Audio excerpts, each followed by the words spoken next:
Find a comfortable position now, whether you're lying down or curled up somewhere warm. Let your body settle into the surface beneath you and allow your eyes to gently close. Take a slow breath in and let it go. In and out. There's nowhere you need to be right now. Nothing you need to do. This moment belongs only to you. Let your shoulders soften. Feel the weight of the day beginning to lift. From your jaw, from your hands, from the space behind your eyes. With each breath, you're drifting a little further from the noise of the world. Breathe in and breathe out. Imagine for a moment that the sky above you is deep and dark and full of stars. Ancient stars, older than any map or name, quietly watching over a world that has been turning for 10,000 years. You are safe here. You are held. And tonight, you are invited to travel. Welcome to Moonlit Dynasty, a collection of ancient stories from the heart of China. Tales of gods and heroes, of love and sacrifice, of the endless turning of the seasons. Stories that have been whispered for generations, carried by the wind across mountains and rivers, from the mouths of grandmothers to the ears of sleeping children. Tonight, let one of those stories find you. Settle in, close your eyes, and let the old world carry you gently into the dark and into sleep.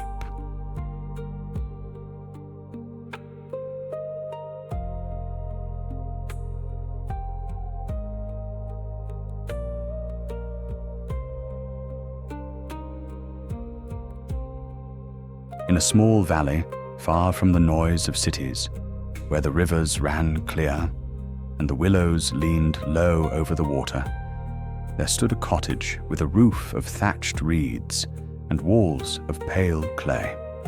It was here that Ho Yi the archer made his home, and here that his wife Chang'e tended a garden of peonies and gentle herbs.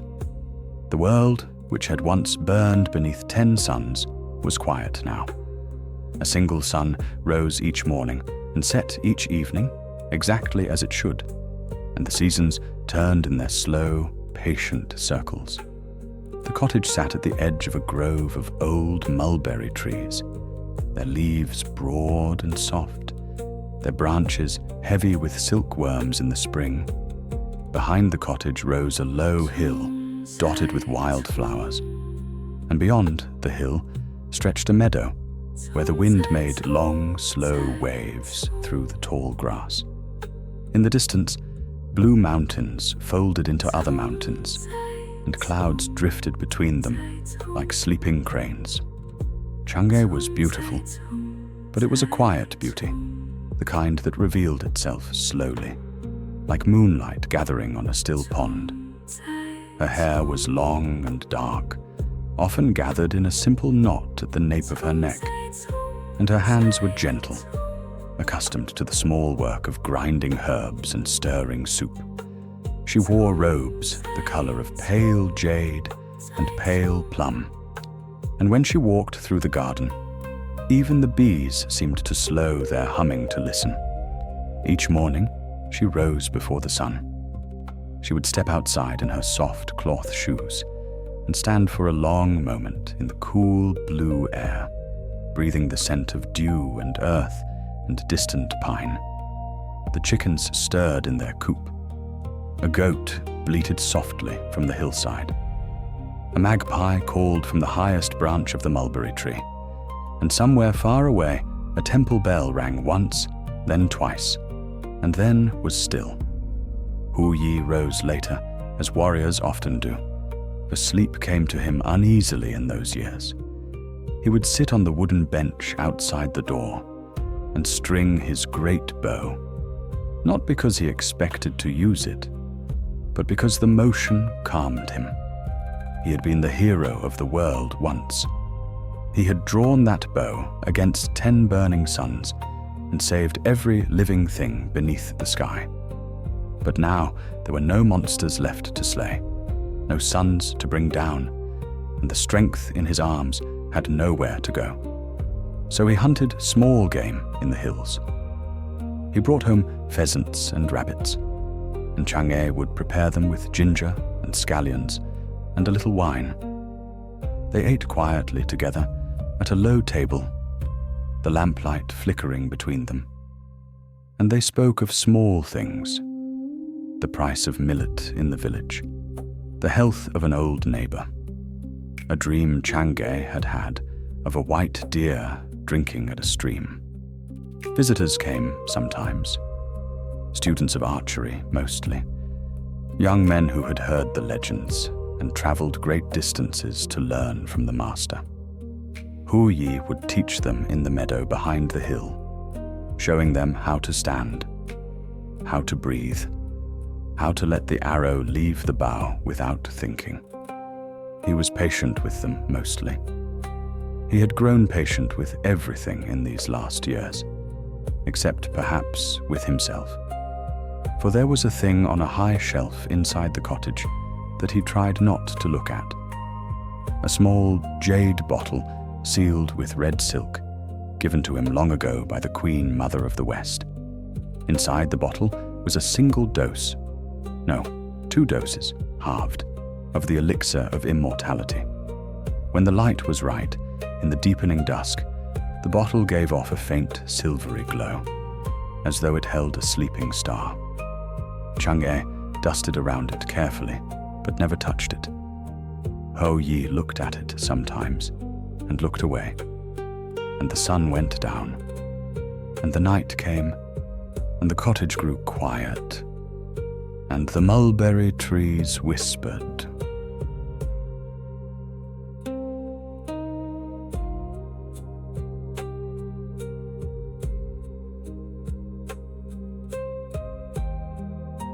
The cottage had only 3 rooms: a small kitchen with a clay stove, a sleeping room with a wooden bed and a low chest, and a middle room where they ate, and where Hu Yi kept his bow on 2 carved pegs above the doorway.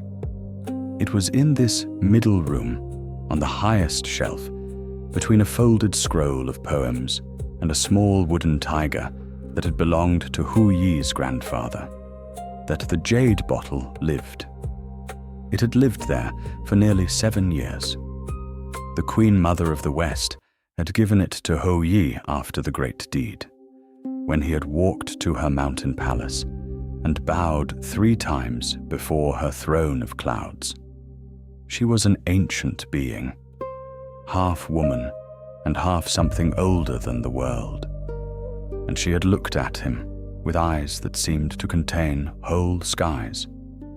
"You have done a thing no mortal will do again," she had said. "Take this.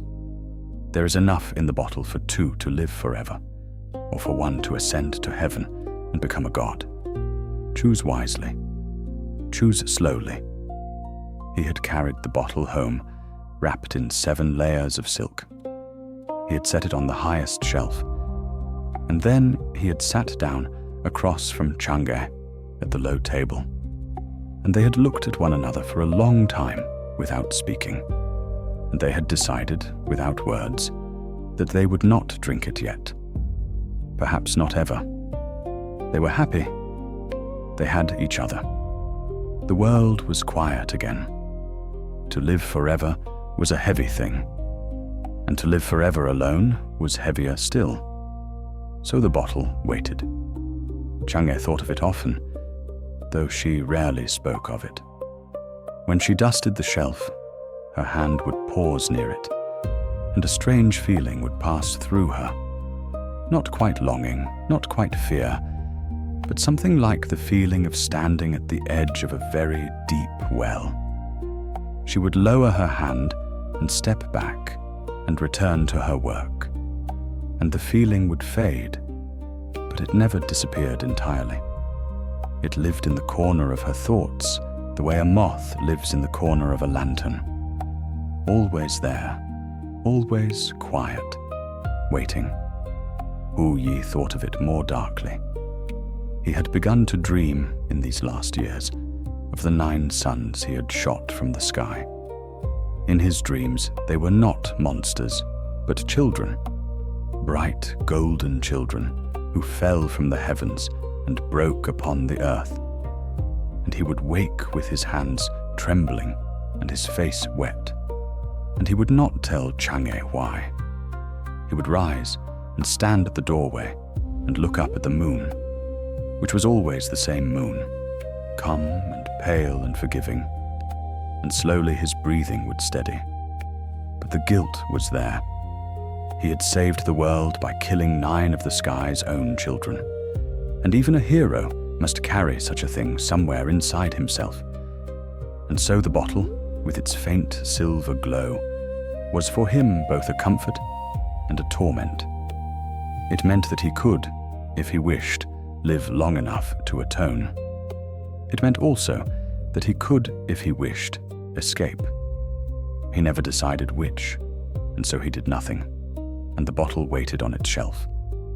On this particular evening, an evening in the 8th month, when the air had begun to cool and the first edges of autumn touched the leaves, Chang'e was grinding chrysanthemum petals in a small stone mortar. The sound was a slow, soft scraping, like rain on a paper umbrella. Hu Yi sat by the open window, watching the last light leave the sky. A wedge of geese passed overhead, calling to one another in their high, lonesome voices. "You will be away 3 days," Chang'e said, not looking up from her mortar. 3 days, he agreed. Perhaps 4. The deer have moved into the high valley.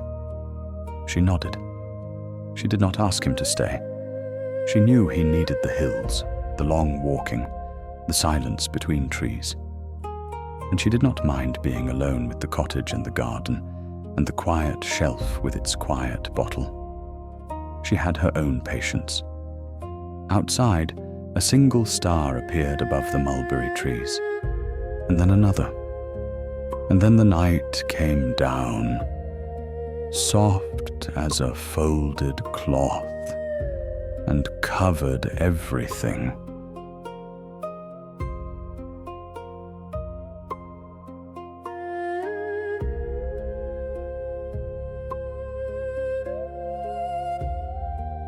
Among Hu Yi's students, there was one named Meng.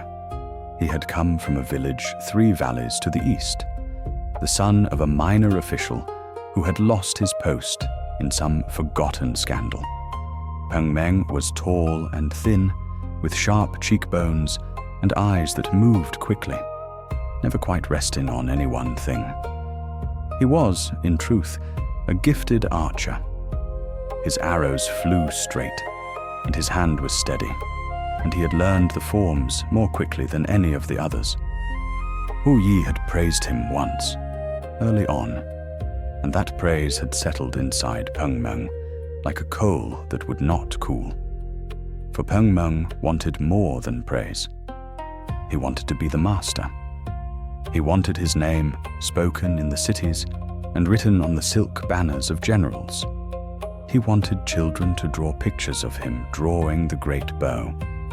And as the months passed, and as Hu Yi remained quiet and unboastful in his cottage by the mulberry trees, Meng began to feel that something was owed to him, that some greatness was being withheld, that the old master was selfish to keep his secrets to himself.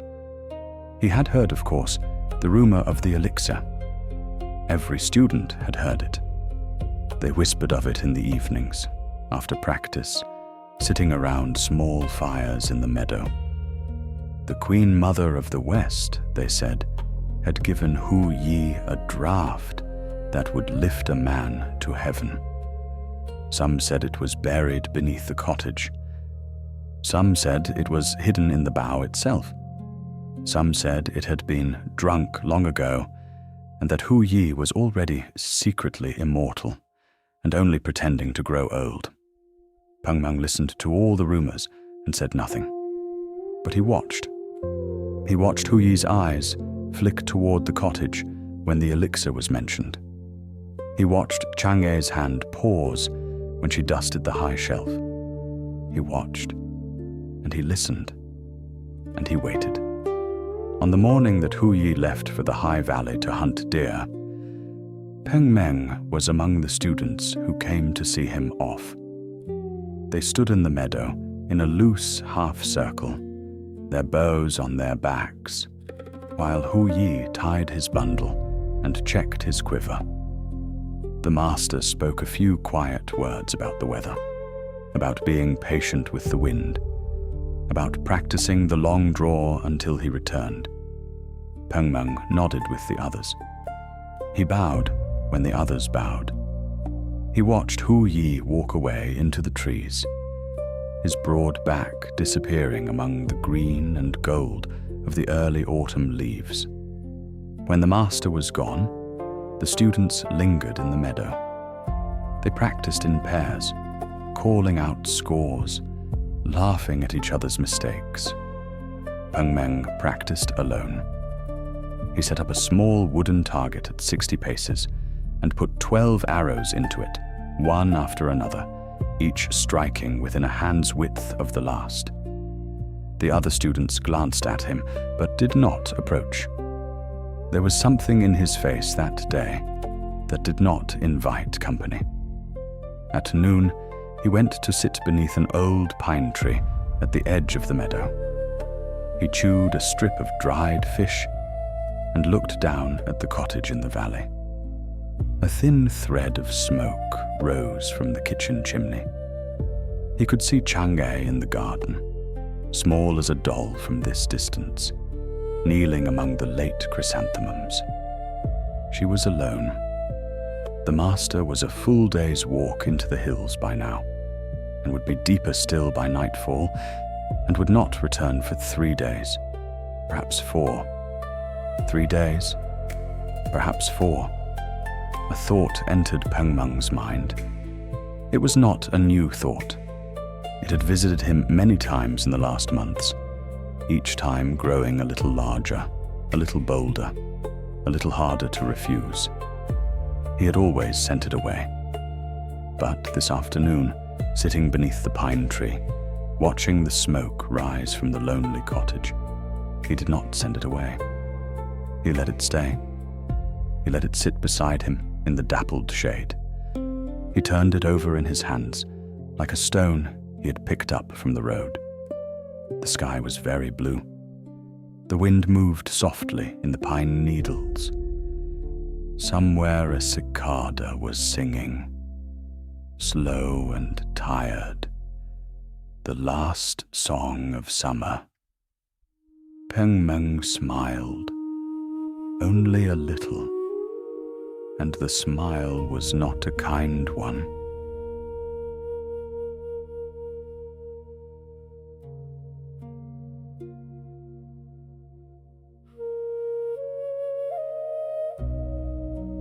That night, Meng did not return to the small barracks where the students slept.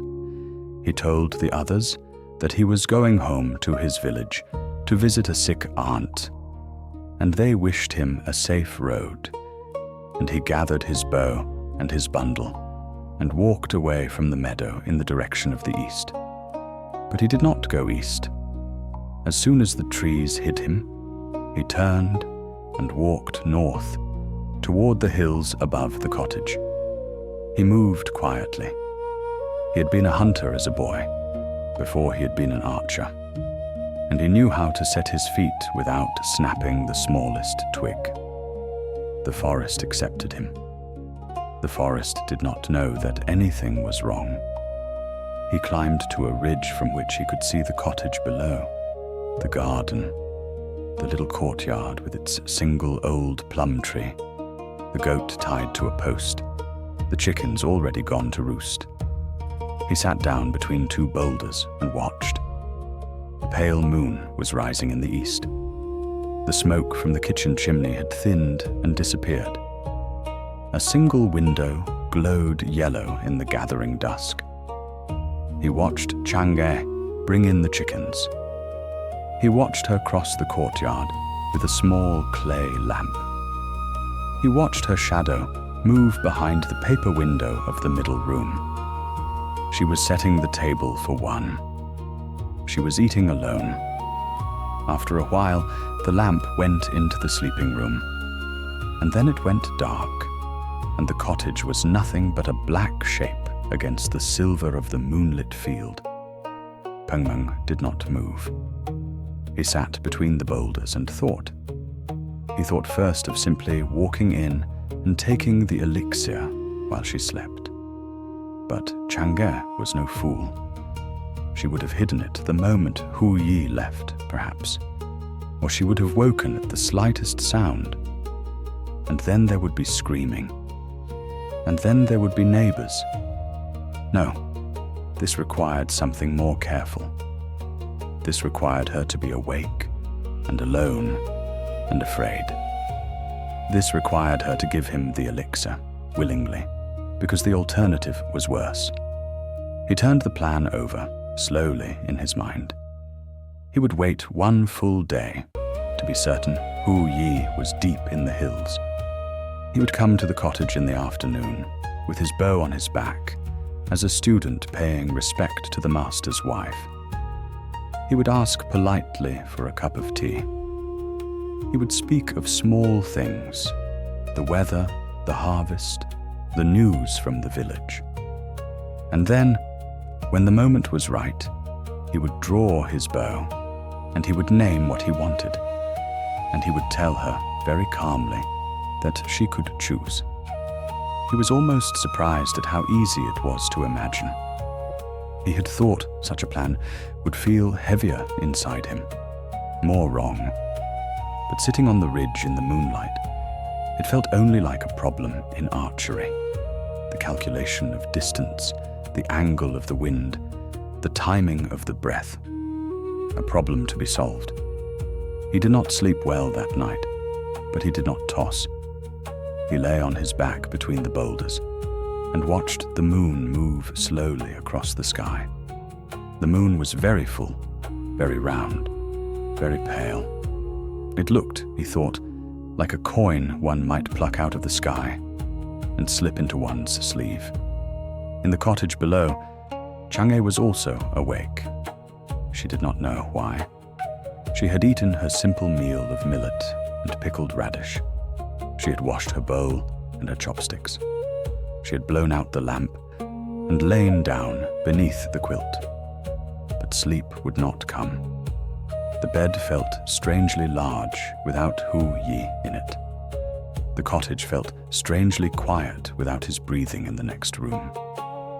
She rose and walked into the middle room and stood for a moment in the moonlight that fell through the open window. The jade bottle on the high shelf was glowing, very faintly, the way it always glowed at night. It looked, she thought, like a small contained moon. She did not know why, but she reached up and took it down. She held it in her palm. It was warm, slightly warmer than the air, the way a sleeping bird is warm. She turned it slowly. The red silk that sealed it had begun to fade with age, but the seal itself was unbroken. She put it in the inner pocket of her robe, against her chest, and she did not know why she did this either. Perhaps it was simply that she did not want it to be far from her tonight. Perhaps it was something older than reason, something the body knows before the mind knows it. She returned to bed. She closed her eyes, and after a long while, with the small warmth of the bottle resting against her heart, she finally slept. Above, the moon went on its slow journey, watching everything, saying nothing.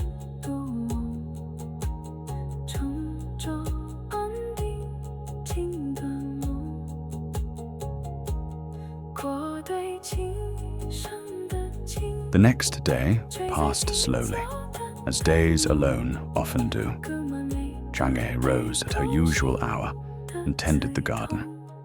She picked the last of the cucumbers and the first of the chrysanthemum buds. She fed the chickens. She milked the goat. She swept the courtyard, working the broom in long, patient strokes that left curved patterns in the dust, like the wake of a slow boat. In the afternoon, the air grew warm and still. The cicadas, which had sung so loudly all summer, were now down to only a few voices, scattered and slow. A single white butterfly drifted across the courtyard and out over the meadow. Chang'e sat on the wooden bench outside the door and worked on a piece of embroidery, a pattern of 2 cranes flying together against a low moon. She was not in a hurry. Each stitch was small and even. The needle rose and fell. Somewhere a sparrow was singing. It was perhaps the hour of the sheep, mid-afternoon, when she heard footsteps on the path. She looked up. A young man was coming through the gap in the bamboo fence. He was tall and thin, dressed in the grey robe of one of Ho Yi's students, his bow on his back, his bundle in his hand. She recognized him after a moment. Meng, who had come to the cottage twice before to deliver messages. She did not know him well, but he had always been polite, in a careful, watchful way. "Madame Chang'e," he said, bowing low, "forgive the intrusion. I have come from the meadow with a question for the master, but I see I have missed him." "He is in the hills," Chang'e said. She set down her embroidery. "He will not return for 2 more days, perhaps 3. Was the matter urgent?" "Not urgent," Meng said. He smiled. The smile did not reach his eyes, but Chang'e did not notice this at first, because she was a woman who expected goodness in others, and that expectation was the colored glass through which she saw the world. "I have walked a long way. Might I trouble you for a cup of water before I return?" "Of course," she said. "Please sit. I will bring tea." She went into the kitchen and stirred the embers of the morning fire. She set the kettle on the iron hook. She brought down 2 small cups from the shelf and set them on a wooden tray. While the water heated, she went to the back of the kitchen and looked for a moment at the high shelf in the middle room through the open doorway. The shelf was empty where the jade bottle should have been. She remembered that she had taken it down the night before, that it was still in the inner pocket of her robe, against her chest. She had not put it back. She felt a small flicker of unease, but she could not say why. She told herself she would return it to the shelf after the young man had gone. She brought the tea out into the courtyard. Meng sat on the bench. He thanked her. He drank slowly. He spoke of the weather, of the harvest, of a small festival that was being planned in the village to the east. Chang'e answered politely. She sat on a low stool across from him, her hands folded in her lap. The conversation moved in pleasant, ordinary circles. But as the minutes passed, Chang'e began to notice things she had not noticed at first. The way the young man's eyes moved constantly to the doorway of the cottage. The way his hand rested, perhaps too casually, on the wooden grip of the bough beside him. The way he asked, very lightly, whether the master kept his old trophies inside, whether the famous bottle from the Queen Mother of the West was truly real, whether she had ever seen it herself. Chang'e set down her cup. She felt the small weight against her chest beneath her robe. She kept her face calm, the way her mother had taught her long ago, when she had been a girl learning to greet guests. "That bottle," she said, is only a story. People speak of many things in the villages." Meng smiled again. This time she saw the smile clearly, and she saw what was behind it, and a cold thread ran through her, down from her throat into her stomach. "Madame," he said very softly, "I do not believe that is true." He set down his cup. He stood up. He lifted the bow from beside him, and he strung it slowly, while she watched. The string sang once, low, as it settled into the notches. "I think you should bring me the bottle," he said. "I think that would be the wise thing." The courtyard was very quiet. The sparrow had stopped singing. The white butterfly had gone. Somewhere far off, a single crow called once, and then was silent. Chang'e did not move.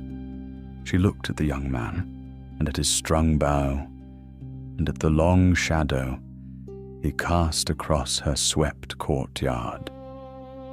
And she felt very strangely, not afraid, but very awake, as though she had just opened her eyes after a long, comfortable sleep.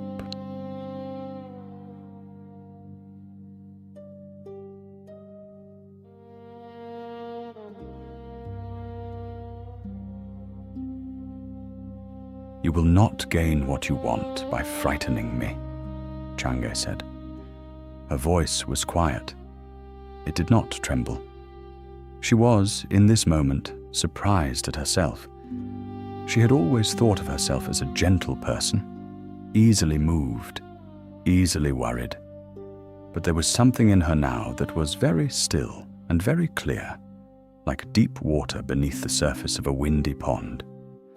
"I do not wish to frighten you, madam," Meng said. "I only wish for what should rightly be mine. I am the master's best student. I am the one who would carry his name forward. The elixir is wasted on a shelf. It is wasted on an old man who does not even wish to use it. Give it to me, and I will go, and you will never see me again, and your husband will never know I was here. And if I do not..." He raised the bow. He nocked an arrow. He did not draw it fully, not yet, but the message was clear, written in the iron tip of the arrow, and the calm, careful angle of his hand. "Then I will search the house," he said, "and I cannot promise what I will find, or what I will do. I am not a cruel man, madame, but I am a determined one. Please do not make me become something I do not wish to become." Chang'e looked at him for a long moment. The afternoon sun lay warm on the courtyard stones. A single yellow leaf fell from the plum tree, turning slowly in the still air, and landed beside her foot. She thought of Hou Yi, walking somewhere in the high valleys, his face turned up toward the cold blue sky. She thought of the cottage, the shelf, the small jade bottle that was not on the shelf but against her heart. She thought of Meng, with the elixir in his hand. Meng, who would not stop at being an archer. Meng, who would drink, and who would not become a god but a tyrant, who would walk the earth forever with a strung bow and a hungry smile. She saw it very clearly, the way one sometimes sees a whole landscape in a single flash of lightning. She saw the villages he would frighten. She saw the soldiers he would gather. She saw the long, long centuries he would not die. She stood up slowly. She kept her hands visible. She did not want to startle him. "It is inside," she said, "on a high shelf. I will go and bring it." "We will go together," he said. "As you wish." She walked toward the door of the cottage. He followed, half a step behind her, the bow still raised, the arrow still nocked. They passed through the doorway into the cool dimness of the middle room. The shelf was visible at once. The folded scroll was there. The small wooden tiger was there. The space between them was empty. Meng saw it. His eyes narrowed. "Where is it?" "I moved it last night," Chang'e said. "I did not know why. I think perhaps I knew you were coming, although I did not know that I knew. Bring it. Now." She turned slowly to face him. They stood close together in the small room, the doorway behind her, the window to her left, the empty shelf above. The light through the paper window was a soft, pale gold. It lit one side of his face and left the other in shadow. "Meng," she said, "listen to me. I know what you wish to be. I know it feels to you like a fire that cannot be put out. But what is in this bottle is not a sword. It is not a kingdom. It is a long, long road with no end, and the man who walks it must be strong enough to bear it.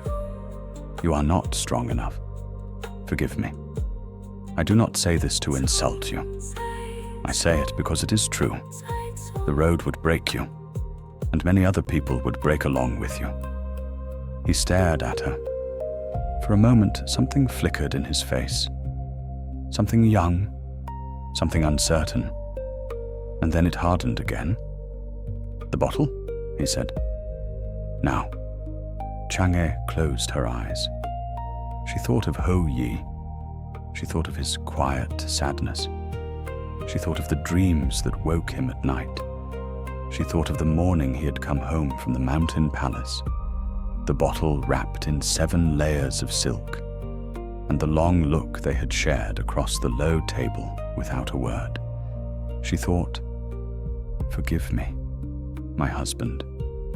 She reached into the inner pocket of her robe, and she drew out the jade bottle, and it gleamed in her palm in the soft golden light, and Meng's breath caught in his throat at the sight of it. She held it up where he could see it. She turned it slowly, so the seal was visible. And then, before he could move, she broke the red silk with her thumb, and she drew the small stopper, and she lifted the bottle to her lips, and she drank. She drank all of it.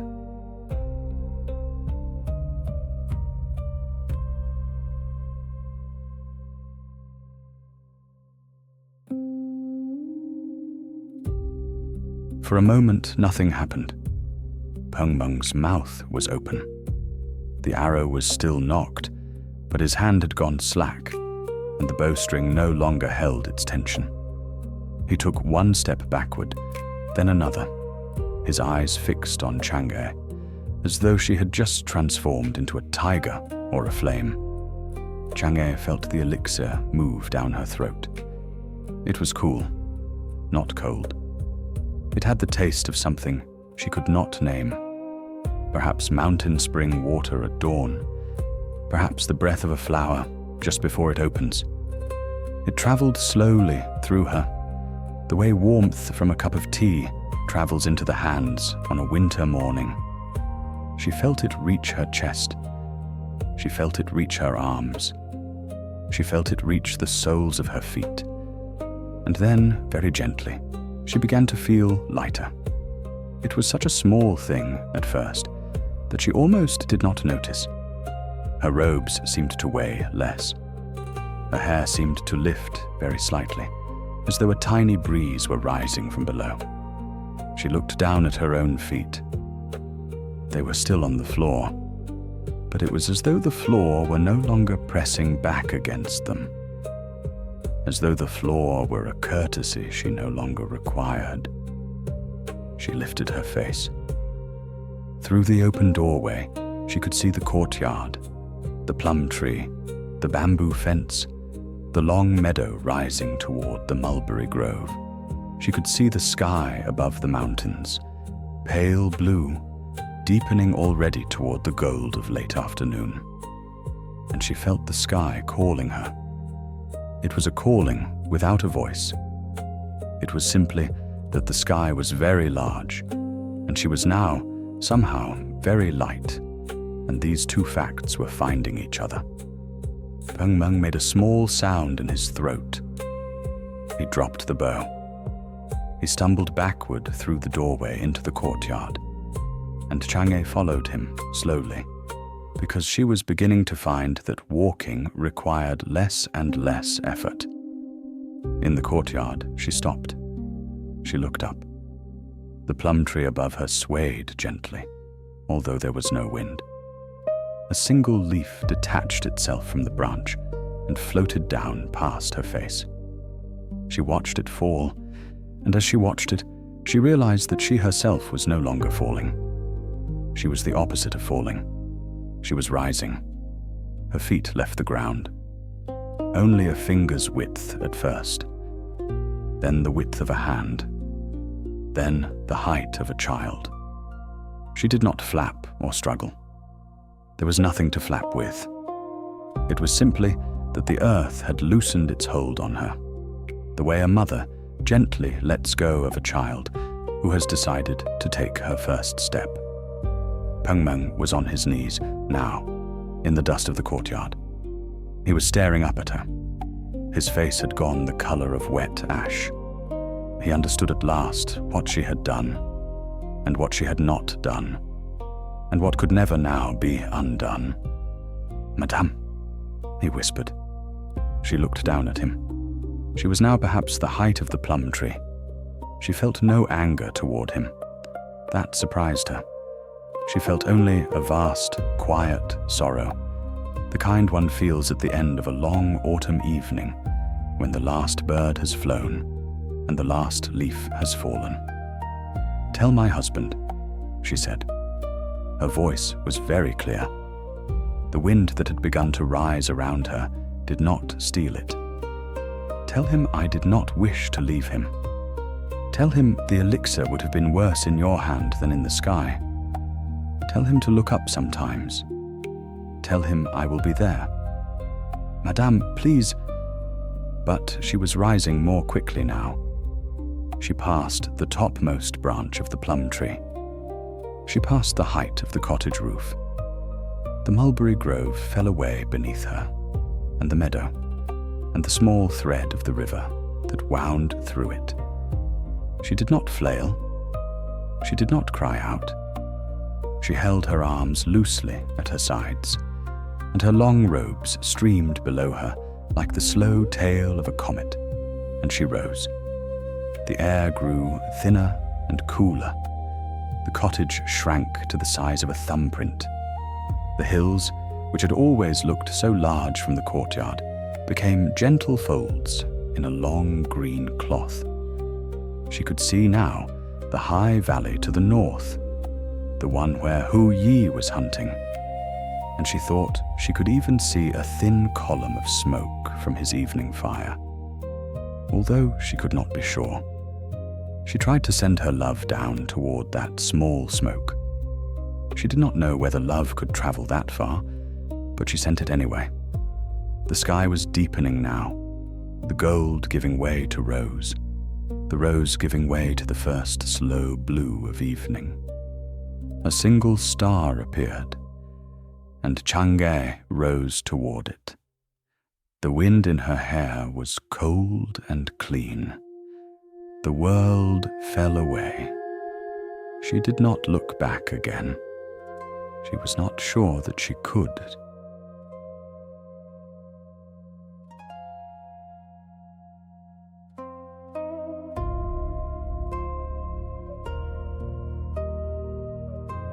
She rose past the height where the swallows fly in summer. She rose past the height where the wild geese fly in autumn. She rose past the height of the cranes, those long-winged messengers who carry souls between this world and the next. And even the cranes looked up at her with quiet eyes as she passed, and dipped their wings, and let her go on. The earth below became something one could hold in two hands. She saw the long, pale shape of a river, perhaps the Yellow River, perhaps another, winding through brown plains. She saw the dark spread of a forest. She saw the pale dots of villages, and the smaller pale dots that must be the cooking fires of those villages. She saw the sea far in the east, a long sheet of grey silk under the gathering night. She passed into a layer of cloud. It was cold and damp, and for a long moment she could see nothing, and she heard nothing but the sound of her own slow breathing.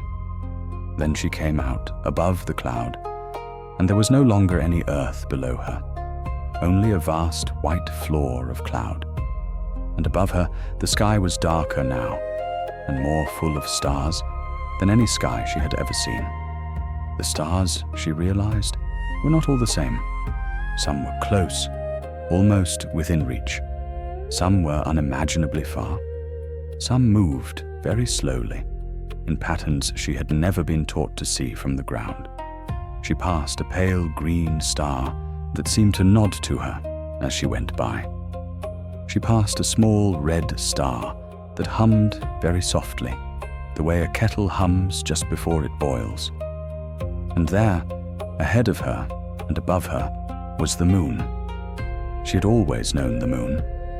She had grown up watching it rise over the hills behind her father's house. She had watched it through the paper window of her childhood bedroom. She had watched it from the courtyard of the cottage. She had thought of it as a familiar face, a kind elder sister, a lamp left burning for travelers. But now she saw the moon as it truly was, and it was not what she had thought. It was vast. It was a world. It was a great white country with mountains and valleys and broad pale plains, all of it made of something that wasn't stone and not silver, but something between, something that gave off its own quiet light. There were forests on the moon. She could see them now. Silver forests of trees she did not know. There were rivers of mist. There was a palace. The palace stood on a low hill in the middle of a wide, pale plain. Its walls were the color of new pearls. Its roofs curved up gently at the corners, tiled with what looked like flakes of frost. There were no torches burning, no lanterns hanging, and yet the palace was lit softly from within and without, as though the moon itself were the lantern, and the palace were simply a small, bright shape inside it. Chang'e rose toward the palace. She no longer had to try. The moon was pulling her now, gently, the way a mother draws a sleepy child into her lap. She passed over the silver forests. She passed over a still lake that reflected the stars as perfectly as polished glass. She passed over a long, pale road that wound up toward the palace gates. And then her feet, which had not touched anything for a long time, touched the cool, smooth stones of a wide courtyard before the palace. She stood for a moment, swaying slightly. The journey had been long, and although she did not feel tired, she was not certain whether she could feel tired anymore. She felt the strangeness of having arrived. Her long robes settled around her. Her hair settled against her back. She laughed.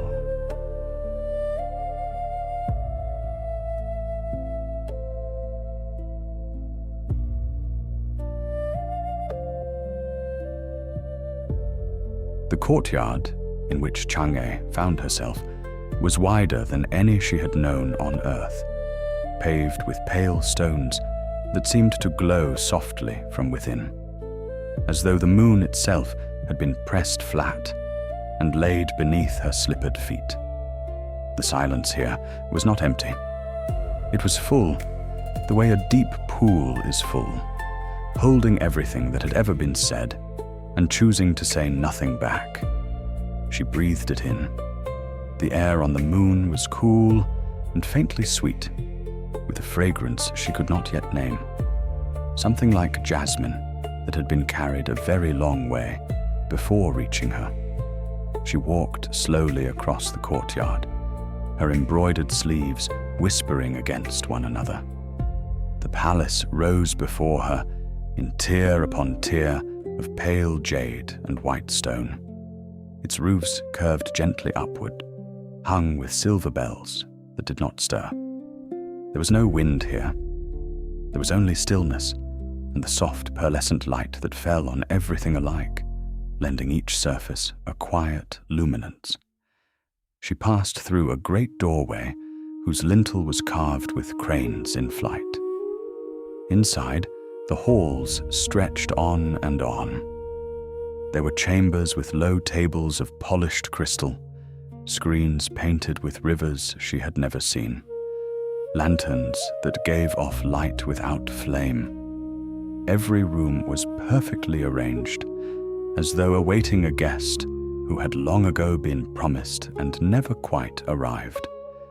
The cushions on the floor showed no impression of having been sat upon. The teacups on a side table held no tea. It was a palace dressed for company, and yet no company came.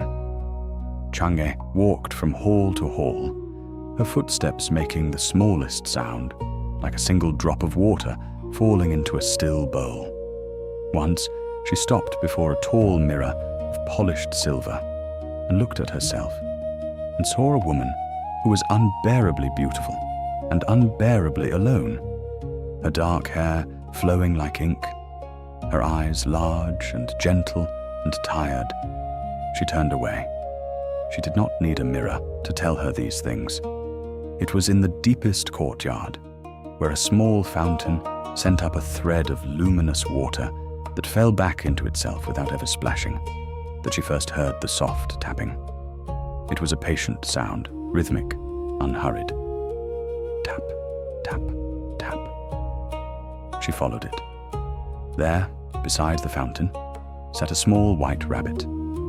He was no larger than a teapot, his fur the color of fresh snow, his ears long and softly drooping, his eyes a clear and gentle silver. Between his paws he held a small stone mortar, and within it he was grinding something with a tiny pestle, slowly, carefully, as though he had been doing this for 1,000 years, and intended to continue for 1,000 more. The powder in the mortar shone like crushed starlight. He looked up at Chang'e without surprise, as though he had been expecting her for a very long time. She knelt beside him, her robes pooling around her like spilled milk on the pale stone. "Hello, little one," she whispered. "What is it that you make?" The rabbit did not speak, but he tilted his head, and somehow she understood.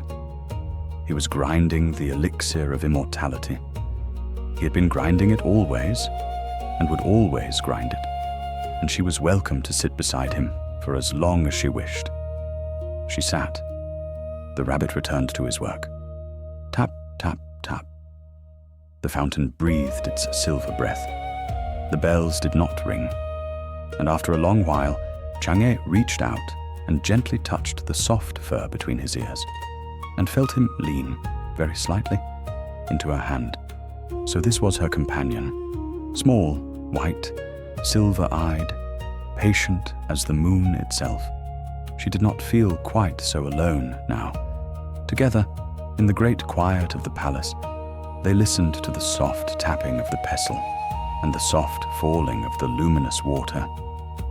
And Chang'e felt something loosen inside her chest, a thread that had been pulled too tight finally easing. The moon turned slowly beneath them, and the rabbit ground his medicine, and the silence held them both with great tenderness.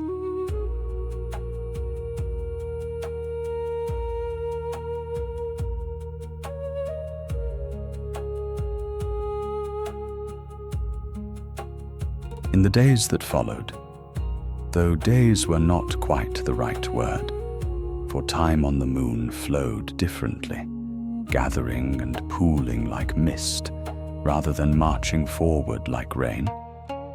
Chang'e began to wander beyond the palace. The jade rabbit often came with her, hopping at her heels in small, unhurried bounds, his silver eyes shining. Together they crossed gardens of pale stone, fields where flowers grew that had no name on earth, their petals translucent and faintly luminous, like lanterns of frost. It was on one such wandering that she heard a sound unlike any she had heard since arriving. It was the steady chock of an axe biting into wood. Slow, measured. Chock, chock, chock.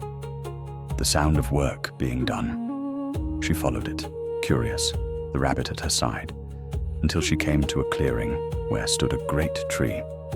The cassia tree rose impossibly tall, its trunk pale as bone, its leaves a soft silver green that trembled though there was no wind.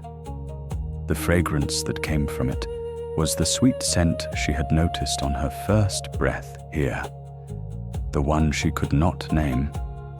It was the scent of cassia blossoms, small golden flowers nestled among the leaves, and it was the scent of the moon itself.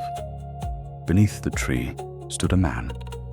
He was tall and broad-shouldered, dressed in plain robes the color of stone. His hair was bound back simply. In his hands he held a great axe, and as Chang'e watched, he swung it with practiced, unhurried strength against the trunk of the tree. Chock! A clean cut opened in the pale wood. The man drew back, breathed, lifted the axe again. And then, before her eyes, the cut closed. The wood knit itself back together, as though it had never been wounded. The bark smoothed. The tree stood whole. The man did not seem surprised. He raised the axe and swung again. Jock. Another cut. Another healing. He was neither hurried nor angry. His face wore an expression of quiet acceptance, the kind of calm one sees on the face of someone who has long since made peace with a difficult thing. Chang'e stepped softly into the clearing. "Honored sir," she said, "may I ask your name and what task it is that you keep?" The woodcutter paused. He turned to her, and his eyes were kind, if tired. He bowed. "My name is Wu Gang," he said. "Long ago I sought immortality, but I was impatient in my learning and careless in my discipline. As consequence, I was set to fell this cassia tree. When the tree falls, my task is done. But the tree heals every wound I give it. And so I work." "How long have you worked here?" she asked softly. He smiled, just a little. "I no longer remember. It does not matter. The work is the work." She watched him swing the axe again.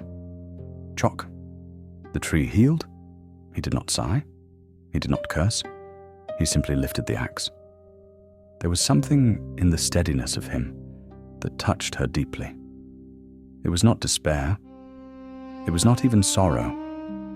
It was a kind of patience so vast, it had become its own sort of peace. He was no longer fighting the tree. He was simply keeping it company, as the rabbit kept her company, as the moon kept the earth company across the long, dark distances. "Is it not lonely?" she asked. "Sometimes," he said. "But the tree is here. The blossoms come. The fragrance rises. And now, today, you are here." He bowed to her once more. "That is a kind of plenty." Chang'e sat on a smooth stone at the edge of the clearing. The rabbit nestled against her robes. She watched Wu Gang work, and she thought about consequence, and patience, and how some tasks are not meant to be finished, but to be tended, like a fire kept through a long night. The cassia blossoms loosed their small golden petals upon the silver grass. The axe rose and fell. The tree healed itself again and again with the gentleness of something that has forgiven the hand that strikes it.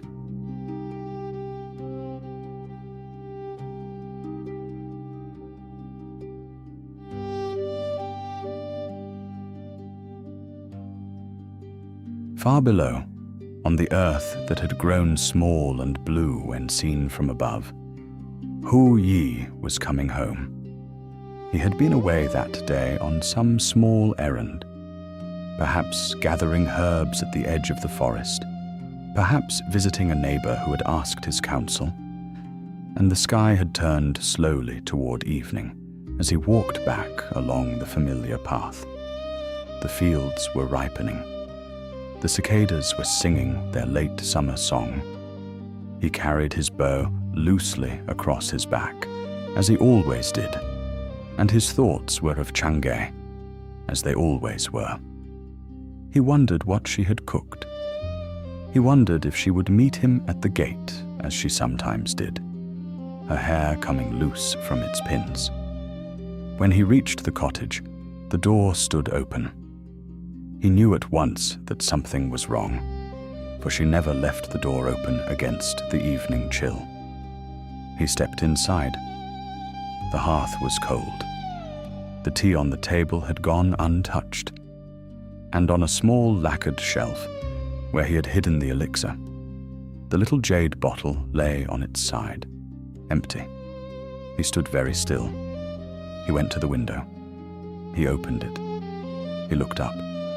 The moon was rising over the eastern hills, full and round, and so bright that it cast shadows on the grass. And in its pale face, he could not say how he knew, only that he knew. He saw her, the shape of her, gentle and small, gazing down, the flow of her hair, the fall of her robes. His Chang'e, his wife on the moon. He did not cry out. He did not break anything. He was a man who had once shot down 9 sons, and who had loved one woman, and his sorrow was too large for noise.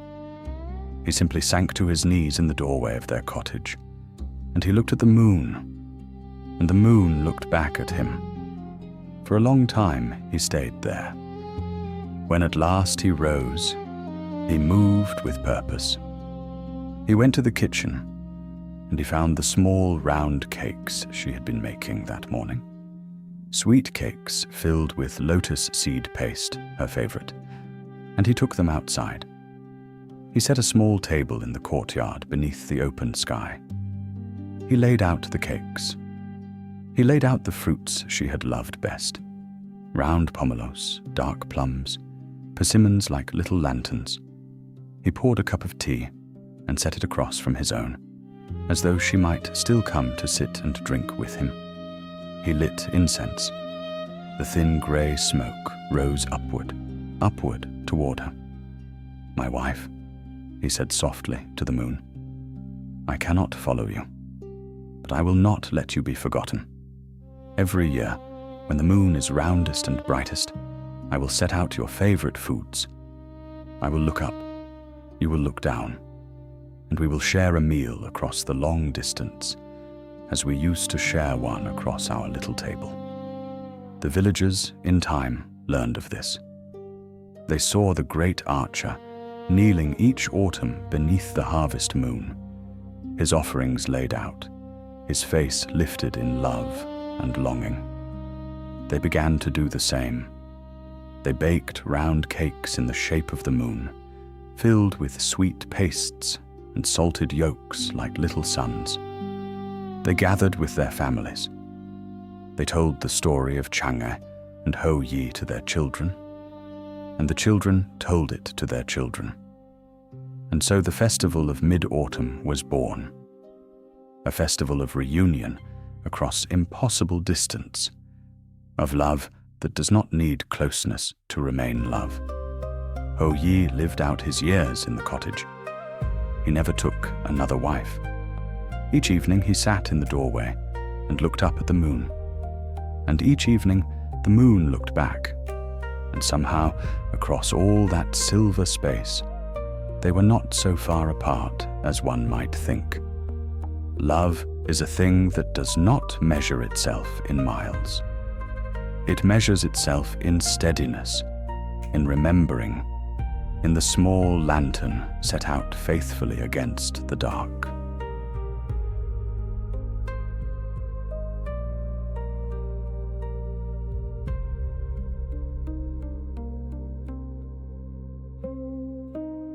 And so it has been, ever since. High above, in the pale palace of jade and silver, Chang'e stands at the great open window of the eastern hall. The night is clear. The earth turns slowly below, and she can see, if she looks carefully, the small soft lights of villages, of festivals, of lanterns lifted by children's hands. She knows that on this night, the night of the full moon in autumn, the people of the earth are gathered with their families. They are eating round cakes. They are telling her story.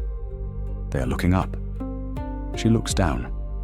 Somewhere among those small lights is the place where Hu Yi once knelt with his offerings.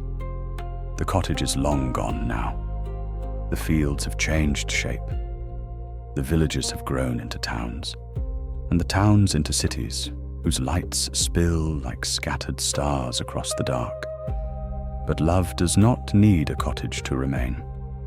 It only needs two hearts that remember each other. And she remembers. Oh, she remembers. The jade rabbit sits beside her on the windowsill, his small paws folded, his silver eyes half closed. He has finished his grinding for now. The little stone mortar rests at his side. He leans just slightly against the soft fall of her sleeve, and she rests her hand gently on the warm white silk of his back. From beyond the palace, the scent of cassia blossoms drifts in on no wind, sweet and golden, carried by nothing but the love of the moon for its own fragrance. Somewhere, not far, Wu Gang lifts his axe and lets it fall, and the tree heals itself, and the work goes on, patient as breath. The sound is so soft now, so familiar, that it has become a kind of lullaby. Chock, chock, chock, like the heartbeat of the moon itself. Chang'e closes her eyes. She thinks of Hu Yi. She thinks of his strong hands and his quiet laugh. She thinks of the years they had, and the love that was not lost when she rose into the sky, only changed in shape, like water changing into mist. The mist is still water. The love is still love. And down below, all across the wide earth, people are settling into their beds now. Mothers are tucking in their children. Old people are setting down their teacups. Lovers are turning toward one another in the dark. The lanterns are being blown out one by one. The festival is ending. Sleep is coming in on its soft, slow tide. The moon watches all of this with great tenderness. If you look up tonight, you will see her. She is there, in the pale, round light. She is not lonely, not truly, for she has her rabbit and her cassia tree, and the man who tends it, and the long memory of a love that was true. And she watches over you, just as she once watched over Hu Yi. The moon that you see is the same moon she sees. The light that falls on your pillow is light that has passed through her window. Let your breath grow slow now. Let your shoulders soften. Let the small worries of the day drift upward like incense smoke, rising and rising until they are absorbed into the great gentle silver of the sky. There is nothing more to do tonight. There is nothing more to hold. The moon is holding it all. The moon has been holding it all for thousands of years, and she has not grown tired. The jade rabbit is asleep now on the windowsill. The cassia blossoms are falling, golden and weightless, into the silver grass. Wu Gang has set down his axe to rest his arms a moment, and he is gazing up at the stars. Chang'e is smiling softly, her hand still upon her rabbit's back, her eyes closing. And you, dear listener, are safe. You are warm. You are held. The story is ending, and a longer, deeper story is beginning. The soft, slow story of your sleep. Let it carry you. Let the moon carry you. She is so very good at carrying tender things across long distances. Good night. Good night. Good night.